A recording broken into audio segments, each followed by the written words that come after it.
কোচবিহারের বাসিন্দাকে NRC notice অসম সরকারের। প্রতিবাদে সরব বাংলার মুখ্যমন্ত্রী মমতা বন্দ্যোপাধ্যায়। বিরোধীদের একজোট হয়ে আন্দোলনের বার্তা।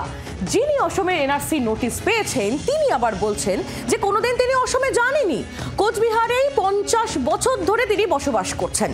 তাহলে the poor people, especially the hawkers, bakers, or the poor people, commoners, where they'll get the mother certificate, the father certificate? Is it NRC? Is it they are doing or working to establish the NRC? What is their intention? Please let us clarify. Voter তালিকা সংশোধনের নামে নির্বাচন কমিশনের নয়া নিয়মে ঘুরপথে বাংলায় NRC লাগুর চেষ্টা হচ্ছে বলে তোপ দেগেছিলেন মমতা বন্দ্যোপাধ্যায়। এবার সেই এনআরসি নোটিশই এলো বাংলার এক বাসিন্দার কাছে। মুখ্যমন্ত্রী নিজে টুইট করে জানিয়েছেন সেই কথা।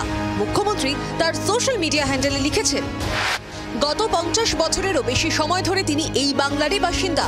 তার বৈধ পরিচয়পত্র থাকা সত্ত্বেও তাকে অনুপ্রবেশকারী বলে সন্দেহে হয়রানি করা হচ্ছে।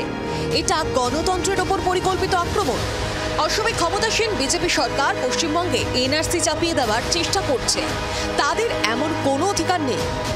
কার সম্পর্কে মুখ্যমন্ত্রীর এই পোস্ট? তিনি রাজবংশী সম্প্রদায়ের মানুষ, আর সেই বিষয়টিও উল্লেখ করে মুখ্যমন্ত্রী লিখেছেন, প্রান্তিক জনগোষ্ঠীকে ভয় দেখানো, ভোটাধিকার কেড়ে নেওয়ার পূর্ব পরিকল্পিত নোংরা চক্রান্ত চলছে। বিষয়টা নিয়ে মুখ্যমন্ত্রী হস্তক্ষেপ করেছে, এখন কতটা আশ্বস্ত রয়েছেন? এখন আমি একটু সুস্থ আছি, মানে নিশ্চিন্ত হতে পারছে যে এবার কোনো ব্যবস্থা হবে।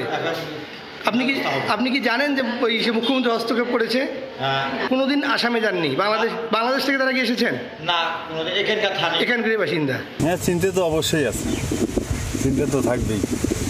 হঠাৎ এই স্থানীয় ছেলে তার নামে এসলো, আমার যে আসবে না এমন কোনো ইয়ে আছে না।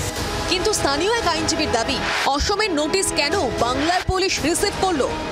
দেখা যাচ্ছে এখানে যে সিলটি আছে সেটা হচ্ছে 24/12/2024 কুচবিহার সুপারিনটেন্ডেন্ট অফ পুলিশ এটা রিসিভ করেছে বা এটা সার্ভ করেছে, এবং উনি হচ্ছে সেই সিভিক ভলেন্টিয়ারকে দিয়ে পেয়েছে। যদি আসামের এনআরসিকে আমাদের ওয়েস্ট বেঙ্গল গভর্নমেন্ট যদি নাই ওয়েলকাম করে, তাহলে এসপিও এটাকে আবার কি করে সার্ভ করে?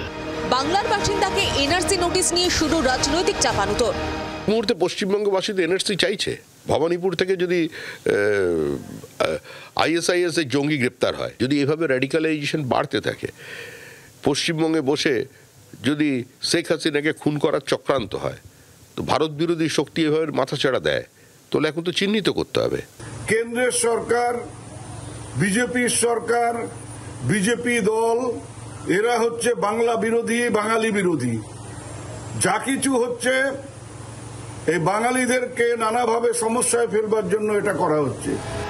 বাংলার ভোটের আগে এনআরসি নিয়ে যে বিজেপিকে চেপে ধরতে চলেছে তৃণমূল, তা আবারও একবার স্পষ্ট হলো মুখ্যমন্ত্রীর পোস্টে।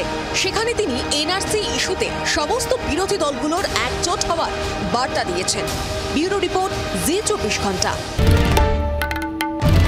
বাংলার আওয়াজ, বাঙালির আবেগ, জি 24 ঘন্টা।